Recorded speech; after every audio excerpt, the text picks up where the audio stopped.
Hoy continuamos con nuestra serie Los Nombres de Dios. Vamos a tratar el cuarto nombre. Ya vimos las semanas pasadas los nombres de Elohim, de Adonai y de Shalom. Hoy vamos a ver un cuarto nombre, y aquí en este cuarto nombre sí los diversos autores, incluso las traducciones de la palabra, porque recordemos que viene del hebreo, hay diferencias. Por eso el nombre de hoy es Ra, pero hay algunas traducciones adicionales que dicen Ra con H al final. Recordemos que el hebreo traducido al inglés acaba con H, entonces tiene algunas variaciones, tanto así que otras transliteraciones dicen que es Roé, Roy, Roí. Finalmente, más allá de quedarnos en el nombre particular y la traducción correcta del hebreo, ¿qué quiere decir Ra o Roé o Roí? Pastor. El nombre de hoy, el nombre de Dios que veremos hoy, es su nombre como pastor, nuestro pastor. Ahora, Israel, recordemos, es un pueblo nómade, cuya subsistencia muchas veces en las diversas épocas va a estar ligada a esa labor pastoril que realizan ellos en los campos, cuidando sus ovejas, sus cabras, sus camellos, diverso tipo de ganado que tienen ellos. Ahora, esta labor de los pastores estaba la de brindarle alimento a su ganado, pero también encontramos esa labor de cuidado que realizan ellos, porque siempre hay malhechores, ladrones que tratan de robarse el ganado, o también de aquellas fieras, protección de aquellas fieras que tratan de devorar ese ganado que está a su cuidado.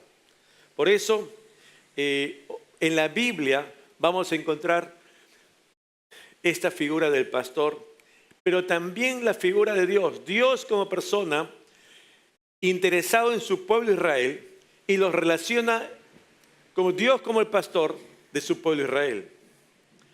Desde esa perspectiva, quisiera compartir contigo lo siguiente. ¿Qué mejor pasaje para entender a Dios como nuestro pastor que el Salmo 23? Y el Salmo 23 vamos a compartirlo en esta hora. Quiero que comprendas que vamos a utilizar la Biblia textual cuando hacemos referencia al Salmo 23 y la versión del 60 en el resto de pasajes. Ahora, quiero que recordemos algo. David, quien escribe este Salmo 23, fue el rey David. Pero antes de ser rey fue pastor de ovejas. Y entonces David, como pastor de ovejas, sabía perfectamente cuáles eran las responsabilidades de un pastor frente a un ganado que se había puesto a su consideración para su cuidado. Sabía lo que implicaba el alimento, sabía lo que implicaba el cuidado, el quedarse en las vigilias en la noche, en el frío o en el calor. Sabía perfectamente qué conllevaba la responsabilidad que él tenía. Ahora quiero que tú te imagines por un instante a David ya no pensando como pastor, sino pensando como oveja. Aquí cuando escribe el Salmo 23. Ahora él es esa perspectiva de oveja y viendo a Dios como su pastor. Hay una transferencia, digamos así, de función.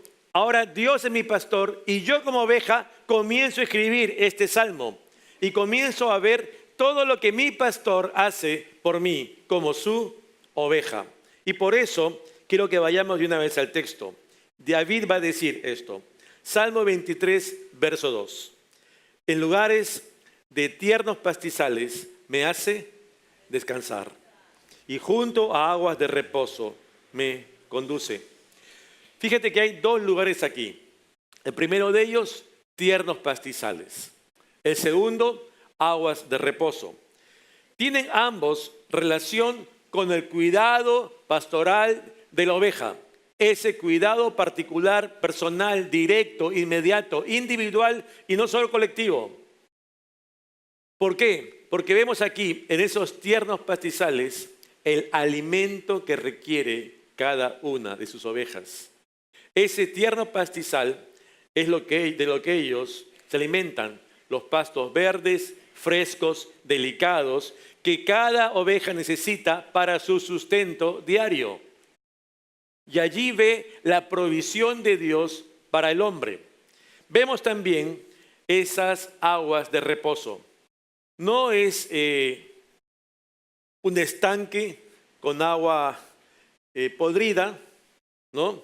No estamos hablando de aguas sucias, sino de aguas que son limpias, que están habilitadas para ser bebidas por las ovejas, de forma tal que esas ovejas sacien su sed.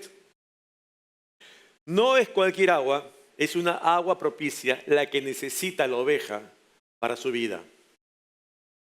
Lo particular en estos dos lugares, esos lugares de tiernos pastizales y esos lugares de agua de reposo, son lugares a los cuales está llegando la oveja.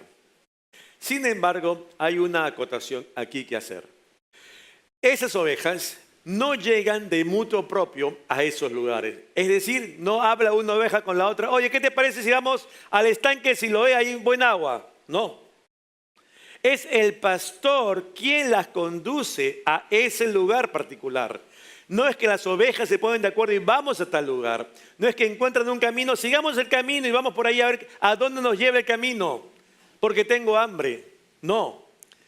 Aquí está hablando de dos lugares específicos donde no es la definición de la oveja, sino es la gesta particular de Dios llevándoles a este lugar, porque en este lugar, tiernos pastizales y aguas de reposo, es donde necesitan estar estas ovejas para saciar su alma.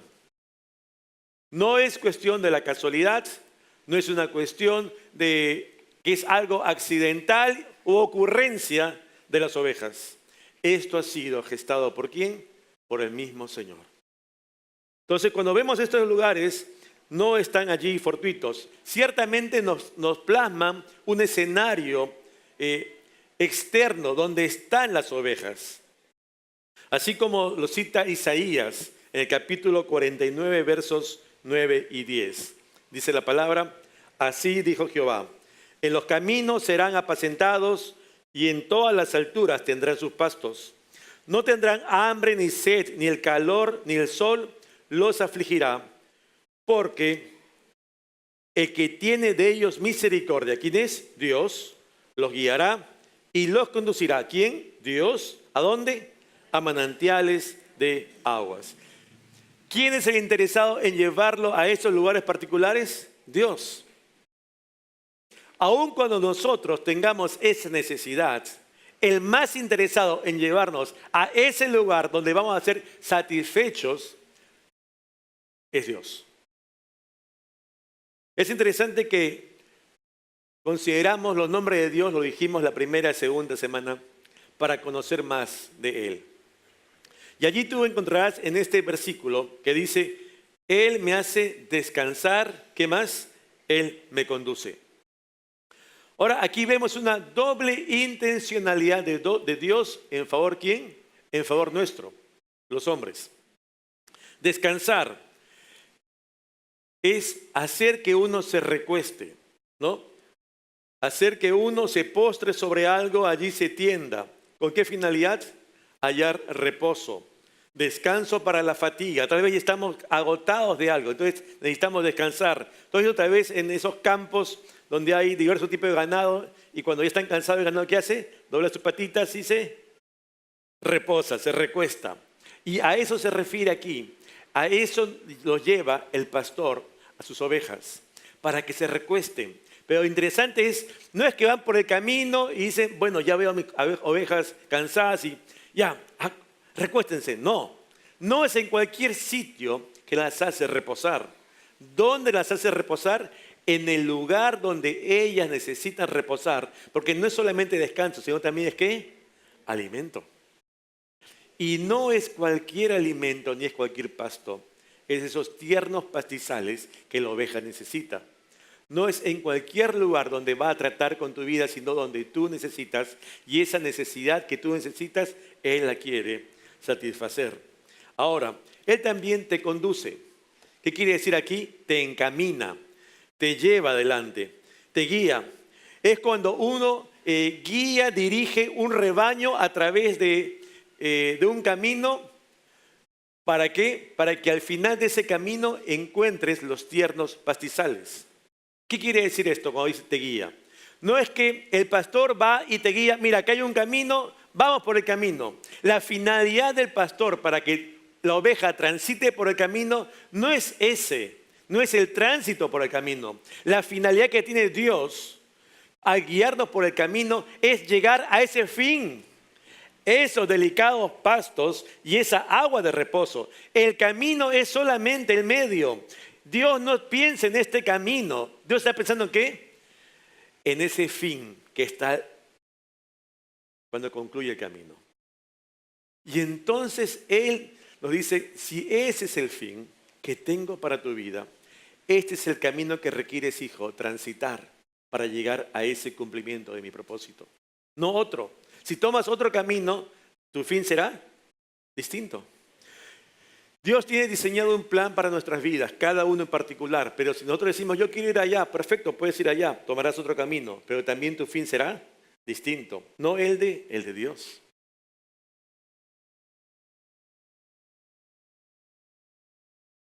Cuando somos entonces encaminados por Dios, no debiéramos nosotros ir a la deriva. Deberíamos tener bien en claro que al final de ese camino por el cual Él nos hace transitar, como sus ovejas, siendo Él el pastor, vamos a llegar a un propósito, el que Él ha estimado mejor para nosotros. Y tal vez tu oración sea hoy al final, Señor, llévame a esos tiernos pastizales y esa agua de reposo. Porque hoy mi vida está cansada, me siento agotado. O tal vez no veo en claro tu cuidado, tu provisión, tu alimento. Y necesito recordar y necesito vivenciar que tú me cuidas, que tú me provees. Y yo necesito eso de ti. Necesito tu cuidado pastoral a mi vida. Ese alimento diario incluso lo necesito, Dios. El Salmo 23:3 dice, restaura mi alma, me guía por sendas de justicia, por amor de su nombre.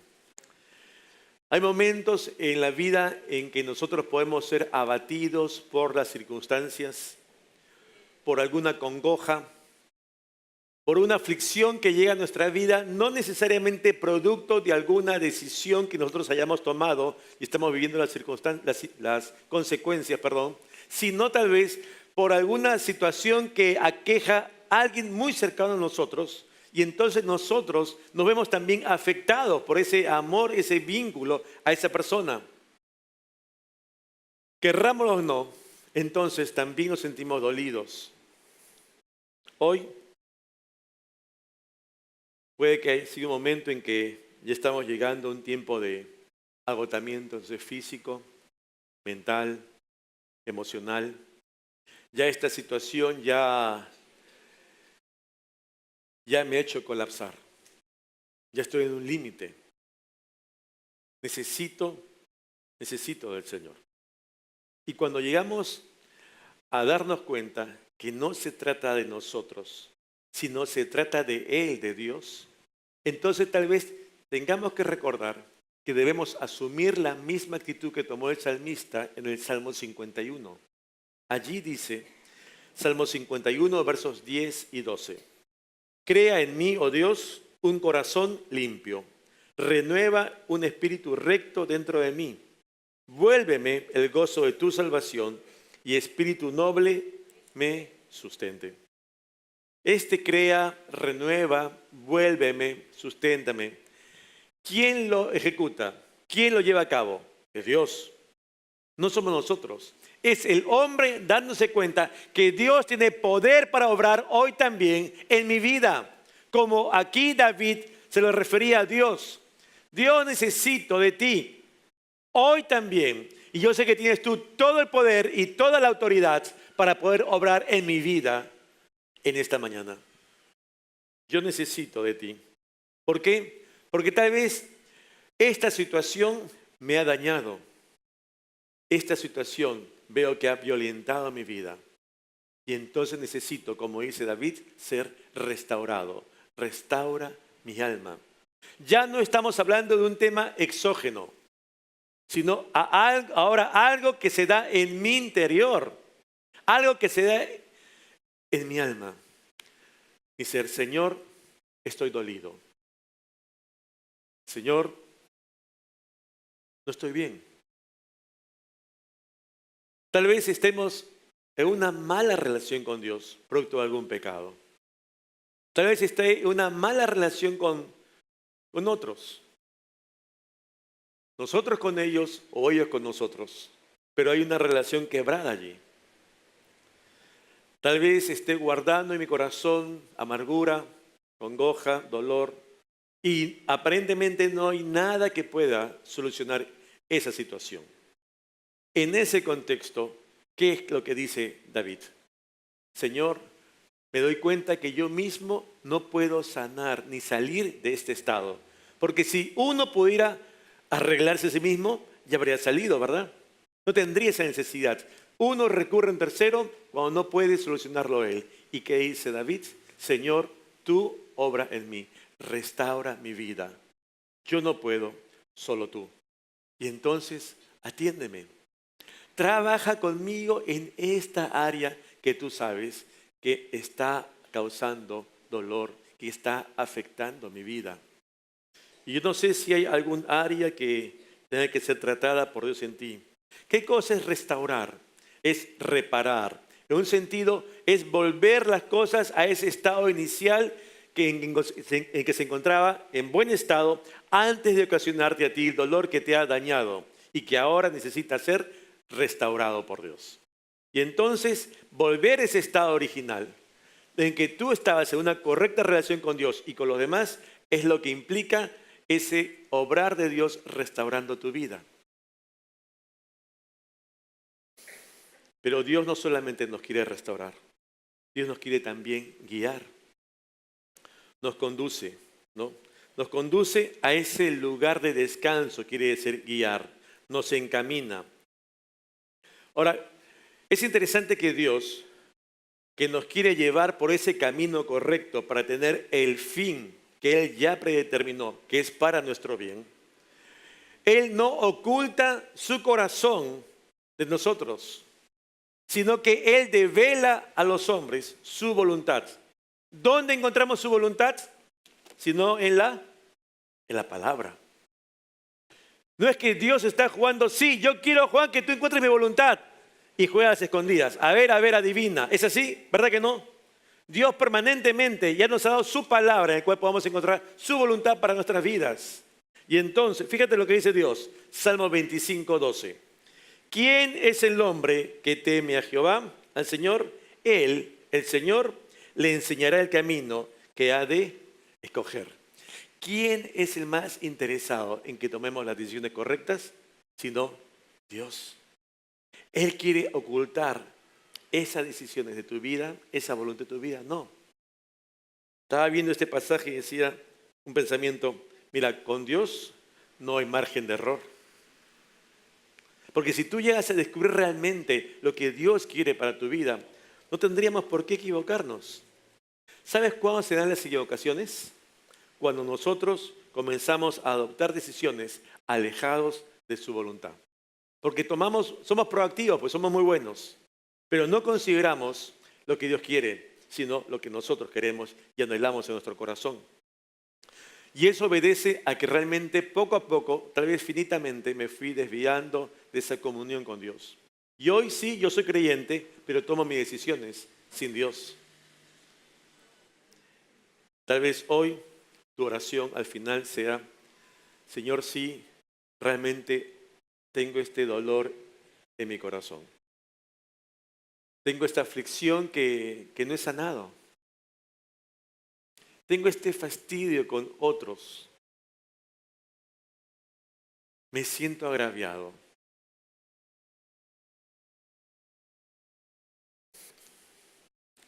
Tal vez tu oración sea, Señor, Tengo tantas decisiones que tomar.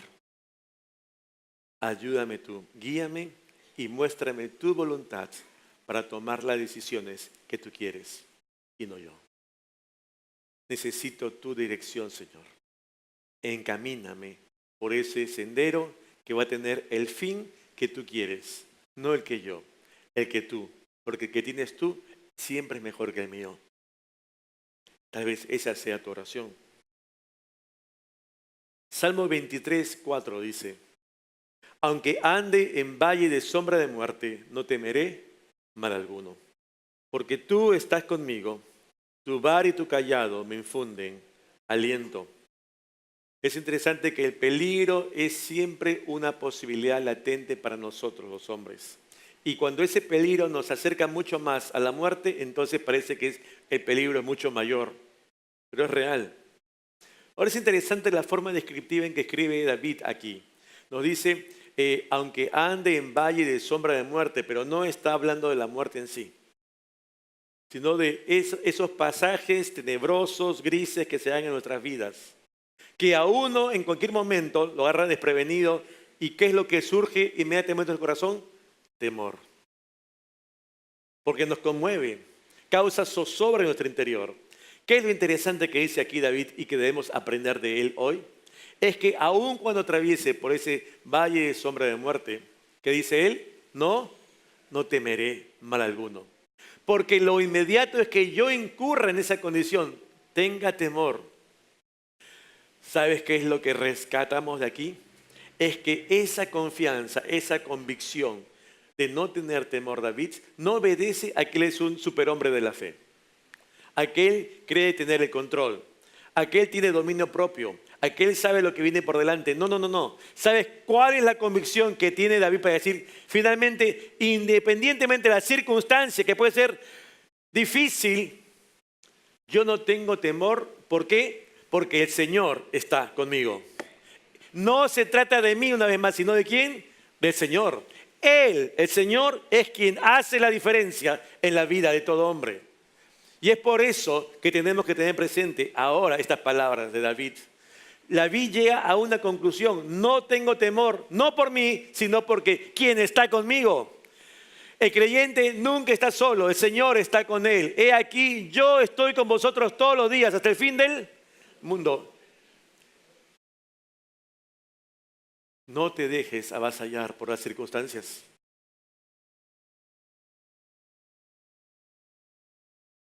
Es interesante que nuestro buen pastor no solamente nos guía, sino también él de una manera nos escolta, va a nuestro lado, como esas ovejas a través de esos momentos difíciles.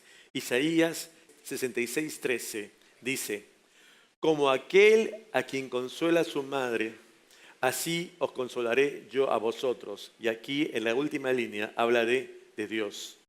Fíjate, imagínate esa figura, una madre consolando otra vez a un hijito que está llorando, apenado, ¿cómo lo consuela? ¿Has visto una figura más tierna? De esa manera, Dios nos dice, yo también te voy a consolar a ti. Fíjate esa actitud de Dios. Yo así te voy a consolar. Y en el hebreo, este pasaje de Isaías, así yo os consolaré, ¿sabes qué está diciendo? Yo te voy a infundir aliento. Yo te voy a infundir aliento porque yo soy tu Dios. ¿Y sabes cuál es el punto? Que aquí en este mismo verso se habla de la vara y el cayado del pastor, ¿verdad? Como esos instrumentos que tiene el pastor para cuidar y para guiar a las ovejas. No voy a entrar en el detalle de esos instrumentos, pero voy a entrar en el detalle del propósito final. ¿Qué dice el verso? Porque la vara y el cayado, ¿qué harán en mí? ¿Cuál es el propósito? ¿Me infundirán aliento? ¿Y eso quién lo hace? Dios. El propósito final es infundirnos aliento. ¿Sabes qué? Independientemente de las circunstancias, puede que se sientas abatido. ¿Qué quiere Dios? Levantarnos para que sigamos adelante. No quedemos postrados, sino que Dios quiere llevarte hacia un futuro inmediato.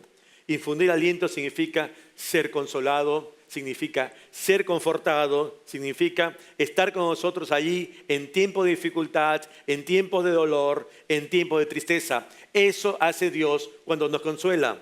se concreta lo que un día escribió Pablo en su epístola a los Corintios, 2 de Corintios, capítulo 1, versos 3 y 4, que dice: bendito sea el Dios y Padre de nuestro Señor Jesucristo, Padre de misericordias y Dios de toda consolación, el cual nos consuela en todas nuestras tribulaciones, para que podamos también nosotros consolar a los que están en cualquier tribulación, por medio de la consolación con que nosotros somos consolados. ¿Por quién?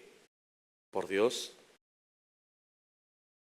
El temor implica ver la situación de coyuntura. Y lo dijimos la vez pasada cuando hablamos de Shalom, el Dios de paz. Yo tengo temor cuando no tengo paz. Y tengo temor cuando estoy viendo las circunstancias únicamente y me he olvidado de ver a quién, a Dios. Y entonces tengo que cambiar de perspectiva, dejar de ver la circunstancia y comenzar a ver primero, antes que la circunstancia, a mi Señor. La circunstancia puede que no haya acabado, pero mi mirada, mi perspectiva, tiene ahora otra prioridad. Es Él, no lo que acontece aquí que me perturba. Y cuando me doy cuenta que Él cuida de mí, entonces yo puedo tener la convicción que la paz de Dios llena mi vida. Ahora aquí, tal vez yo me pueda sentir hoy avasallado por alguna circunstancia que está colapsando en mi vida.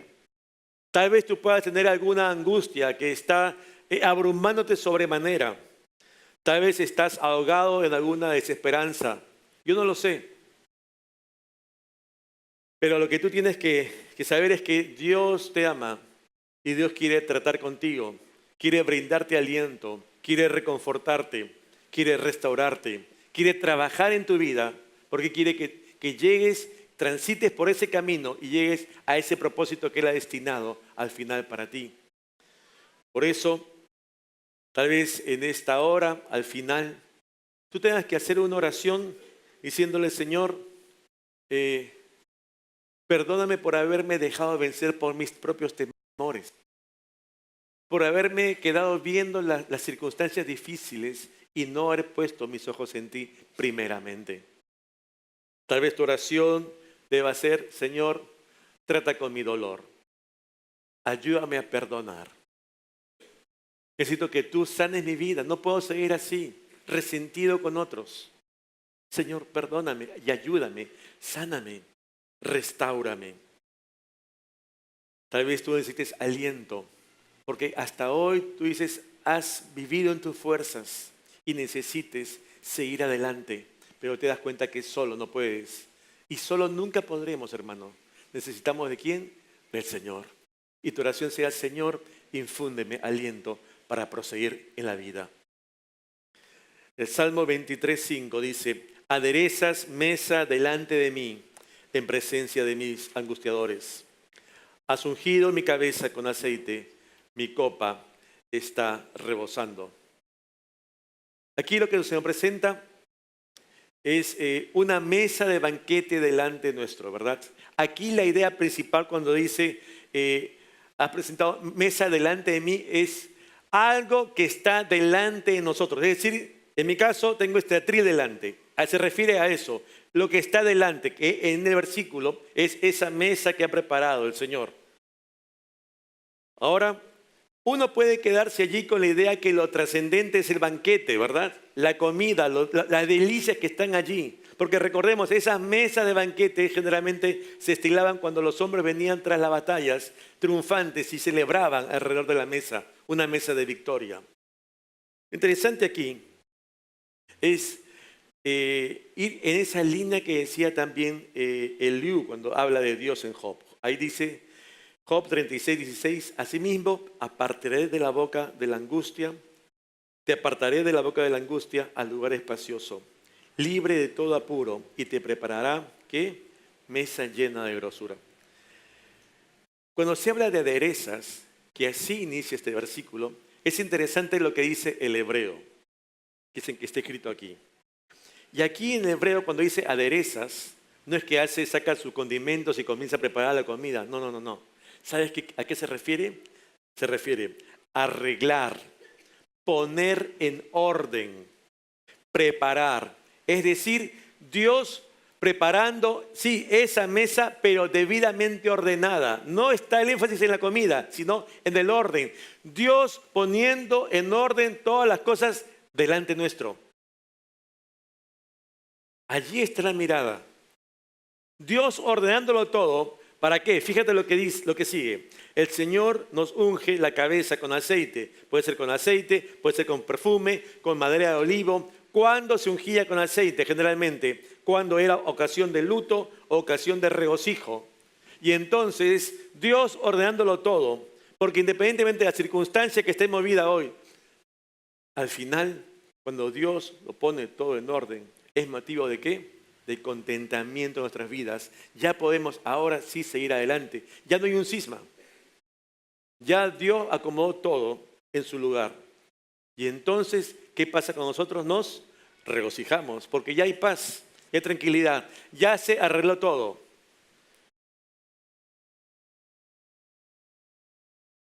Tal vez hoy, al final, tu oración sea: Señor, necesito que ordenes mi vida, porque mi vida hoy es un desorden.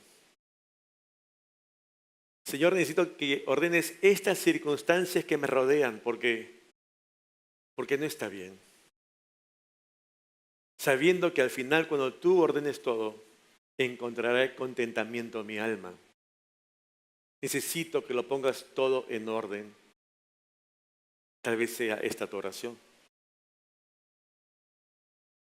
Salmo 23, verso 6 dice: ciertamente el bien y la misericordia me escoltarán todos los días de mi vida, y en la casa del Señor moraré por largos días. Es interesante que se vea aquí al bien y la misericordia como dos compañeras de vida del hombre. Dos compañeras que te acompañan permanentemente. Es interesante que aquí, en otras versiones, cuando dice me seguirán, ¿verdad? Allí traducido es me perseguirán. Es decir, tú vas andando y como que están allí atrás tuyo, porque es lo que Dios anhela para ti. Que su bien y su misericordia vayan contigo permanentemente. ¿Quién no quiere el bien y la misericordia con uno? Que viene de Dios. ¿Verdad que todos? Pero necesitamos tener esa relación personal con Él. Con Dios como nuestro buen pastor. Se hace necesario. Cuando se hace referencia a lo bueno, es lo bueno en todo el sentido de la palabra. Pero también hace referencia aquí a esa fuerza, constancia, ánimo, valor, amor que nos quiere dar Dios para poder continuar en este camino que nos ha brindado Él, en esta vida. Como dádivas que vienen de Él. En esa relación entre el débil y el fuerte, donde el débil es el hombre y el fuerte es Dios. Siempre el débil que anhela estar bajo el cuidado, bajo la protección, bajo el techo, bajo la cobertura. ¿De quién? Del fuerte. El hombre siempre tratando de vivir bajo el amparo de Dios. En esa relación, en esa condición. Yo creo que todos anhelamos, no solamente un día, en el día de la crisis, sino cada día en nuestra vida, ser cuidados por Dios. Y por eso acá dice, todos los días de mi vida, todos, sin excepción. ¿Cómo quisiera que yo todos los días de mi vida pudiera realmente ser consciente que estoy viviendo bajo no solo el cuidado de Dios, sino también con su bien y su misericordia? Finalmente, es interesante que aquí en el Salmo 36, versos 7 y 8 dice, cuán preciosa, oh Dios, es tu misericordia.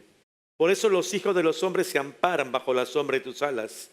Serán completamente saciados de la grosura de tu casa, y tú los abrevarás del torrente de tus delicias.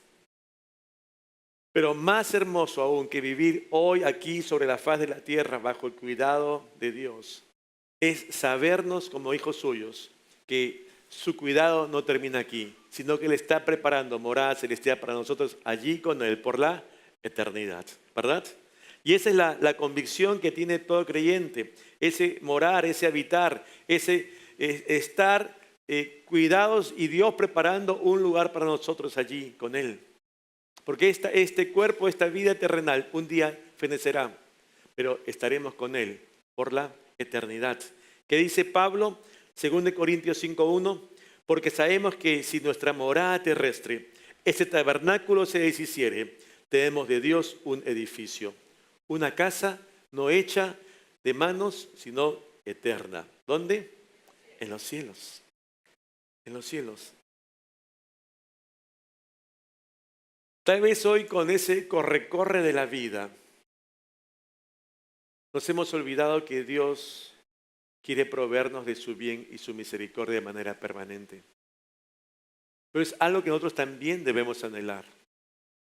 Y por eso sería tal vez tu oración hoy, decirle, Señor, recuérdame que tu bien y tu misericordia son para mí todos los días.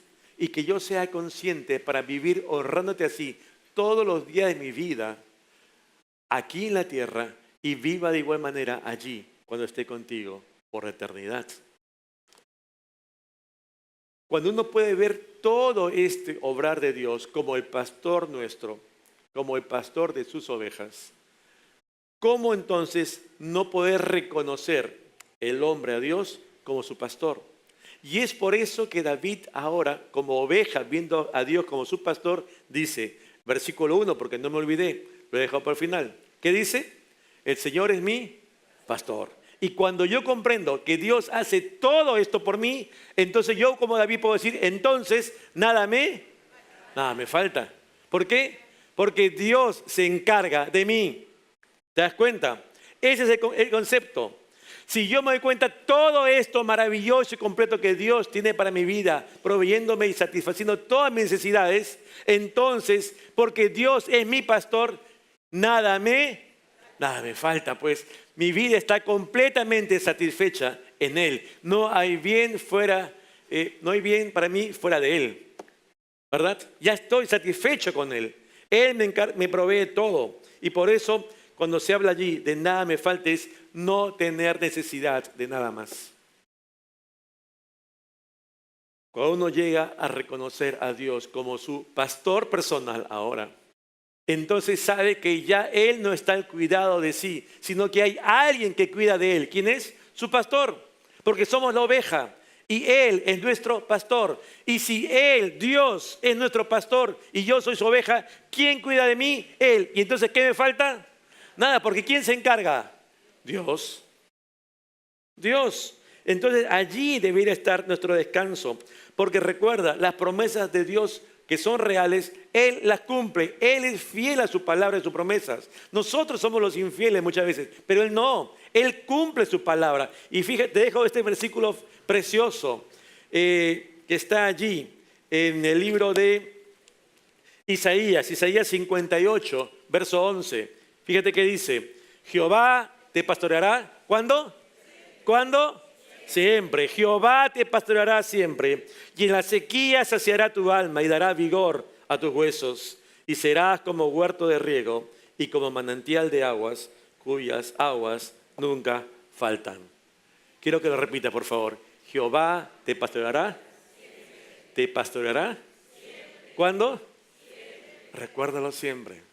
Jehová es tu pastor y entonces nada me falta. Termino con la pictografía de la palabra pastor. Recordemos el hebreo que está por figuras. La palabra pastor se compone de dos figuras. Una primera es la cabeza de un hombre. Una segunda son los ojos. Combinadas ambas y forman la palabra pastor. ¿Qué significa? Es un hombre que mira, un hombre que vigila. ¿Qué es lo que hace el pastor? Mira y vigila. ¿Qué cosa? Sus ovejas. Esa es la labor del pastor, que mira y vigila sus ovejas. ¿Para qué? Para cuidarlas. Esa es la figura del pastor. Y si Dios es nuestro pastor, Dios está atento a tu vida. Él no está ajeno a todo lo que pase contigo. Nosotros tenemos que buscar y decirle, Señor, te necesito. Quiero vivenciar realmente que tú eres mi pastor, mi buen pastor. ¿Tú crees que Él es tu pastor y te va a pastorear siempre? Amén. No lo olvides, hermano. Si nosotros somos conscientes que somos esa oveja que es pastoreada por nuestro Dios y Él es nuestro pastor, entonces nada nos falta. Vamos a orar, hermanos. Dios les bendiga. Vamos a orar. Te invito a que inclines tu rostro allí y tú puedas tener una palabra de oración allí en tu sitio.